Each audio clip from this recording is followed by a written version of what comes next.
கழுகின் புத்திசாலித்தனம். தமிழ் சிறார் கதை. ஒரு பெரிய காட்டில் பழமையான மரத்தில் கழுகு ஒன்று வசித்தது. அது கூர்மையான பார்வையுடன் எப்போதும் உணவிற்காக வானத்தில் பறந்து கொண்டிருக்கும். ஒரு நாள் காலை அது மேலிருந்து கீழே பார்த்தபோது புல்லிழையில் நடுங்கிக் கொண்டிருக்கும் ஒரு முயலை கண்டது. இந்த முயல் எனக்கு நல்ல இரையாக இருக்கும் என்று கழுகு யோசித்தது.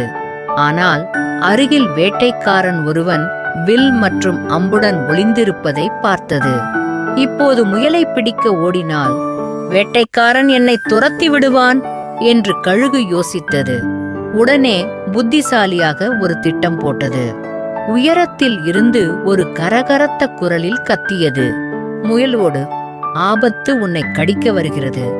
கழுகின் கூச்சல் கேட்டதும் முயல் பயத்தில் வேகமாக ஓடி மறைந்தது. முயலை இழந்த வேட்டைக்காரன் கோபத்தில் கழுகை நோக்கி அம்பு எறிந்தான்.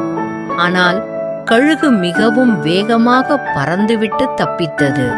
வேட்டைக்காரன் வெறும் கைகளுடன் நின்றுவிட்டு அதிர்ச்சியடைந்தான். முயலும் தப்பியது, கழுகும் தப்பியது. கதை போதிக்கும் நெறி.